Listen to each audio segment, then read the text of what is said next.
अच्छा, एक आपके पुराने इंटरव्यू से मैंने एक कुछ निकाला है, वो मैं आपको प्ले करके दिखाता हूं। आप ही ने कहा था, कह दिया होगा। प्ले करते हैं। आप भी अपना परिवार बढ़ाना चाहते हैं क्या? बहुत जल्दी बढ़ाए तो विवाह करेंगे आप? पक्का है, उसमें कोई संदेह नहीं। ये कोई गुनाह थोड़ी है, आपकी भी तो हुई होगी। तो लड़की देख ली है आपने या देख रहे हैं? अभी तो नहीं देखी। अभी नहीं देखी। आपको मिले तो खबर खींचिएगा।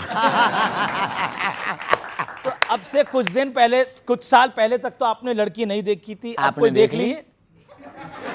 हमने तो कई सारी वीडियो में। हाँ, अनऑफिशियली है भैया, ऑफिशियली है। तो उसमें देखो, वीडियो में हम पूछ रहे हैं कि आपको बच्चे भी पसंद हैं, आप कहते हैं 4 भी होने चाहिए। तो अब आपकी जब शादी होगी तो कितने करने का प्लान है? अब ये पहले शादी तो हो जाने दो, फिर भी योजना तो बनाई होगी। घर बस जाने दो। हम योजना से तो हम तो, ये हमारा एक ही नियम है, कोई नियम नहीं है जी। तो विवाह के रास्ते में कुछ कहानी आगे बढ़ी? अभी तो नहीं। अभी नहीं। अभी बहुत सपने हैं। हमारी एक आदत है, हम सपने युवान बच्चों को भी कहेंगे अपनी जिंदगी से, हम सपने सोते हुए नहीं देखते, जगते हुए देखना चाहते हैं। जब तक इस देश के लिए कुछ बड़ा नहीं करेंगे, जब तक हॉस्पिटल का निर्माण कार्य पूरा नहीं हो जाएगा, हमारा क्षेत्र आदिवासियों का क्षेत्र है, हमारा क्षेत्र दीनहीनों का क्षेत्र है, हमारे क्षेत्र में लगभग 15 किलोमीटर में कोई बहुत बड़ा हॉस्पिटल नहीं है, इसलिए हमने निर्णय लिया है कि हम मंदिर नहीं अस्पताल बनाएंगे। ये बड़ा निर्णय है और बहुत बड़ा हॉस्पिटल आप बना रहे हैं, कैंसर हॉस्पिटल आप बना रहे हैं, इसके लिए वाकई जोरदार तालियां आपके लिए। लेकिन बाबा, आरएसएस चीफ ने एक और बात कही कि हिंदुत्व जो है, हिंदुइज्म जो है, वो सेकुलरिज्म की गारंटी है। इस बात से आप सहमत हैं? और अगर सहमत है तो क्यों सहमत है? देखिए, सबके अपने अपने भाव होते हैं। सेकुलरिज्म की गारंटी हिंदुत्व है या ये नहीं, इस पर हमने बहुत ज़्यादा विचार नहीं किया। हम इतना कहेंगे कि सत्य, झूठ का बाजार इसलिए चलता है क्योंकि सत्य के सौदागर होते हैं, और झूठ की महिमा भी तब तक है जब तक सत्य है, और सत्य की महिमा भी तब तक है जब तक झूठ है। यदि सभी सत्यवादी हो जाएंगे तो फिर झूठ कहाँ जाएगा, और फिर सब सत्यवादी हो जाएंगे तो तोड़ खत्म हो जाएगा। तो क्या मुसलमानों की वजह से सेकुलरिज्म नहीं है, सिर्फ हिंदुओं की वजह से सेकुलर है भारत? देखिए, भारत में हिंदुओं को और हिंदुत्व को खतरा हिंदुओं से। अच्छा, मुसलमानों से तो बहुत बाद में। हिंदुओं का खतरा हिंदुओं से, उन हिंदुओं से जो खाते भारत का है, गाते पाकिस्तान का। कौन है ऐसे आपकी नजर में?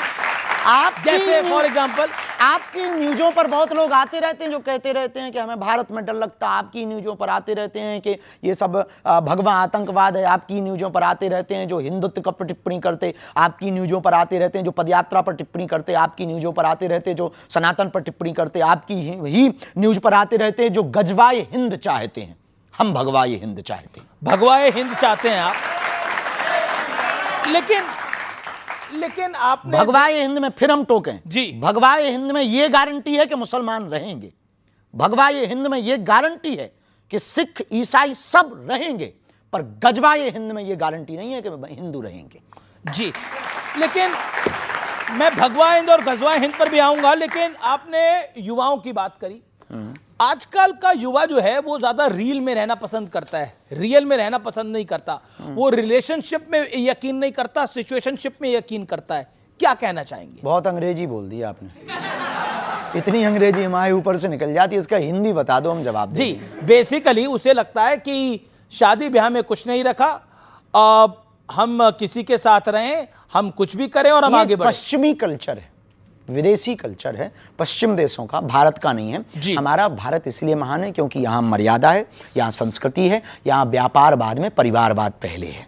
तो हमारे भारत में परिवार की प्रमुखता है, हमारे भारत में मर्यादा है। हमारे भारत में प्रभु श्री राम का चरित्र इसलिए गाया जाता है कि सूर्पनखा जैसी एक दूसरी स्त्री प्रपोजल लेकर आती है तो भगवान राम कहते हैं कि हमें स्वीकार नहीं है, एक पत्नी व्रत धारण करते हैं। ये हमारा भारत है, ये हमारी मर्यादा है।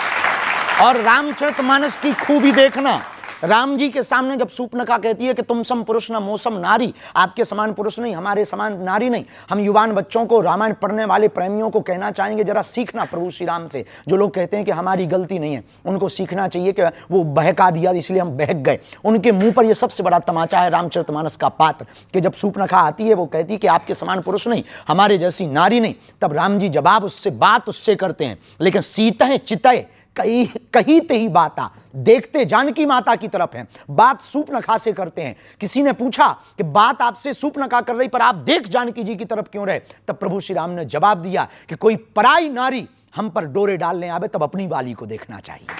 जी, लेकिन अब तो ये पूरा कॉन्सेप्ट बदल गया है, अब तो ये पूरा सिस्टम बदल गया है। इस पर आप क्या कहना चाहते हैं? हम इस पर यही कहना चाहेंगे कि यदि आप अपनी मूल संस्कृति से भटकेंगे तो ना आपका बेड़ा पार होगा ना देश का बेड़ा पार होगा। भले ही विचार नए रखो पर संस्कार पुराने रखो। जी, विचार नए, संस्कार पुराने। जी, लेकिन अब आप बात हिंदू राष्ट्र की करते हैं, अब हिंदू राष्ट्र की बात भी पुरानी हो गई। हाँ, हो गई पुरानी, पर बात पुरानी हुई है, विचार तो हमेशा नया है, हिंदू राष्ट्र जब तक बन नहीं गया। जी, चलिए कुछ ऑडियंस से प्रश्न है, वो उस प्रश्न ले लेते हैं। किस किस का प्रश्न है वो अपना हाथ खड़ा करें, हम सवाल लेंगे।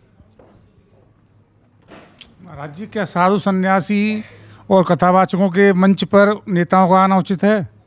देखिए, राजपीठ और व्यासपीठ दोनों एक दूसरे के पूरक हैं। व्यासपीठ जो परंपरा और जो संकेत करे, उसमें यदि राजपीठ के लोग सुधार के लिए अपने जीवन में आत्मसात करने के लिए आते हैं तो कोई बुराई नहीं है। हम जिस सनातन धर्म व्यासपीठ की परंपरा में बैठते हैं, उस व्यासपीठ से बिगड़े को भी गले लगाने की क्षमता रखते हैं। फिर राजनेताओं की तो बात अलग है।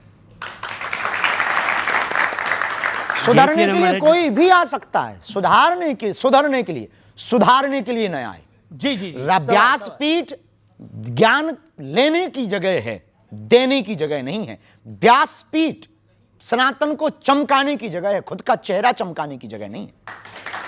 सवाल जय श्री राम महाराज जी, मेरा प्रश्न ये है कि हमें मंदिर जाके पूजा करनी चाहिए या घर पे नाम जप करना चाहिए? क्या चीज़ मंदिरों बेटर की है? व्यवस्था इसलिए क्योंकि हम मंदिर जाएंगे तो हमारे आदि जगत गुरु शंकराचार्य भगवान ने, जब बौद्धिज्म बहुत ज्यादा बढ़ रहा था, जब बहुत ज्यादा धर्मांतरण हो रहा था मतांतरों के कारण, मतभेद के कारण, उस वक्त कम उम्र की आयु में आदि जगत गुरु शंकराचार्य भगवान, जो स्वयं शंकर का ही अवतार थे, चारों मठों की उन्होंने स्थापना की। मंदिरों की स्थापना करने के पीछे एकमात्र ध्येय ये था कि भगवान तो मन मंदिर में बैठा है, लेकिन ये भव्य मंदिर इसलिए बनाकर के मठ की स्थापना की कि हिंदू यहां आकर के विचार करे और अपने सनातन को बचाने के लिए एकता करे और एकजुटता में आवे। इसलिए मंदिरों में शांति, हवा सब जगह है, लेकिन जब भी आपको धूप या गर्मी लगे तब पंखा के नीचे ही हवा लगती है। ऐसे ही परमात्मा सब जगह है। जी, अगला सवाल खड़े होकर पूछिए, क्या सवाल है? सॉरी, जय श्री राम गुरु जी। जय श्री राम। आपकी जो पदयात्रा होने वाली है नवंबर में, मैं उसे ये पूछना चाह रहा हूँ, आपके उस टाइम पे असहनीय हो जाते हैं, पैरों में बहुत स्वेलिंग हो जाती है, खून भी निकलने लगता है और ये सब बहुत परेशानियों को आपको सामना करना पड़ता है, उसके बाद भी आप करते हैं, तो उससे क्या संदेश देना चाहते हैं या क्या आपका उसका मेन वो बिना होता है? तप के कुछ भी प्राप्त नहीं किया जा सकता है। ये देश और दुनिया है, यहाँ पर दीपक भी तब तक उजाला नहीं दे पाता जब तक वो जलता नहीं है। जब बिना जले उजाला नहीं दे सकते हो तो बिना चले आप देश को सुधार नहीं सकते। एक सवाल, ये जो सवाल पूछा उसी से जुड़ता हुआ सवाल है मेरा। पैरों में छाले हो जाते हैं, पैरों में से खून निकलता है, मिलता क्या है बदले में? और विपक्ष गालियां ही देता है, या फिर कहें कई आपके जो विरोधी हैं वो आपको गाली ही देते हैं। क्या कहना चाहते हैं? कुछ नहीं, धन्यवाद है, सेम टू यू है उनको।